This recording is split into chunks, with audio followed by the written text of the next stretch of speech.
حضرت عبداللہ بن عمرو بن عاص کی شادی کروا دی ان کے والد نے، عمرو بن عاص نے. شادی کرنے کے بعد ان کو الگ گھر بھی دے دیا، الگ رہو. اور پھر خود ان کے گھر بھی جایا کرتے تھے ان کے والد حضرت عمرو بن عاص، معلومات کرنے کے لیے بیوی کا خیال رکھ رہا یا نہیں، اس کے حقوق کا خیال رکھ رہا یا نہیں.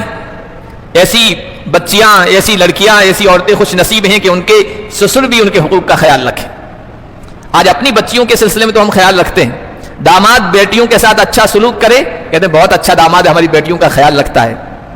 اور اپنا بیٹا اس کی اپنی بیوی کے ساتھ اچھا سلوک کرے تو کہتے ہیں یہ تو زن مرید ہے، بیوی کا مرید ہے. یہ تانے دیتے ہیں. اور یہاں حضور کی تربیت کا یہ اثر تھا. سسر خود پوچھنے جا رہے ہیں بیٹا خیال رکھتا ہے یا نہیں.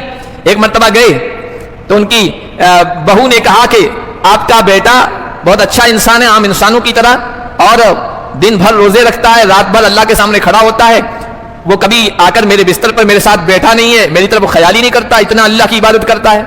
شوہر نے اور سسر نے زیادہ نہیں پوچھا، سمجھ گئے کہ بیوی کے حقوق کا خیال نہیں رکھ رہا ہے. پہلے تو خود سمجھایا، بیٹے کو سمجھایا، لیکن بیٹے پر عبادت سوار تھی، راتوں کو کھڑا ہونا سوار تھا، اس کی لذت اس کو تھی، باپ کی بات کی طرف توجہ نہیں کی. سسر کو معلوم ہوا کہ ابھی تک وہ اسی روش پر ہے، پرانے طریقے پر ہے. تو اللہ کے نبی صلی اللہ علیہ وسلم کے پاس آئے، کہا یا رسول اللہ میرا بیٹا عبداللہ جو ہے نا بیوی کا خیال نہیں رکھ رہا ہے، صرف عبادت کر رہا ہے، صرف عبادت کر رہا ہے. تو اللہ کے نبی صلی اللہ علیہ وسلم نے ایک موقع پر موقع سمجھ کر بلایا اور پھر پہلے کہا کہ عبداللہ میں نے سنا ہے تم رات رات بھر اللہ کے سامنے کھڑے ہوتے ہو. کہا یا رسول اللہ. میں نے سنا ہے تم مسلسل نفلی روزے رکھتے ہو. کہ ہاں یا رسول اللہ مسلسل نفلی روزہ رکھتا ہوں. حضور نے کہا اچھا مجھ سے بھی آگے بڑھنا چاہتے ہو، مجھ سے بھی آگے بڑھنا چاہتے ہو. ارے بھائی میں کبھی کبھی سو جاتا ہوں، کبھی کبھی اللہ کے سامنے کھڑا بھی ہو جاتا ہوں، رات کا کچھ حصہ سوتا ہوں، کچھ حصہ اللہ کے سامنے کھڑا ہوتا ہوں، میں نفلی روزے بھی رکھتا ہوں، کبھی نفلی روزے چھوڑ بھی دیتا ہوں. تم یہ کیا کر رہے ہو؟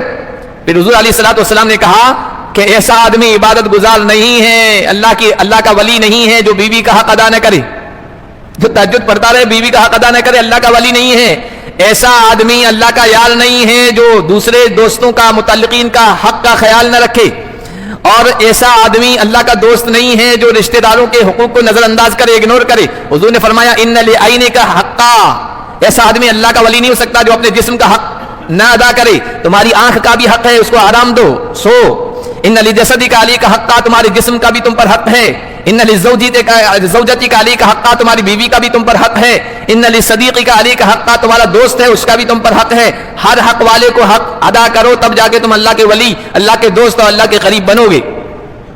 بیویوں کے ساتھ اچھے سلوک کا، ان کے حقوق کے خیال رکھنے کا اس طرح اللہ کے نبی نے حکم دیا، اس کی تاکید کی اور کہا اے لوگو تمہاری بیویوں کا اس طرح خیال رکھو جس طرح اپنا خیال رکھتے ہو. جو خود کھاؤ وہ ان کو بھی کھلاؤ. دوستوں کے ساتھ مل کر ہوٹلوں میں مزیدار کھانے کھاتے ہو، بیویوں کا حق خیال ہی نہیں رکھتے ہو. جو خود کھاؤ ان کا بھی خیال رکھو. جو خود پہنو بیویوں کو بھی پہناؤ. ان کو مارو مت، ان کو برا بلا مت کہو. یہ اللہ کے نبی نے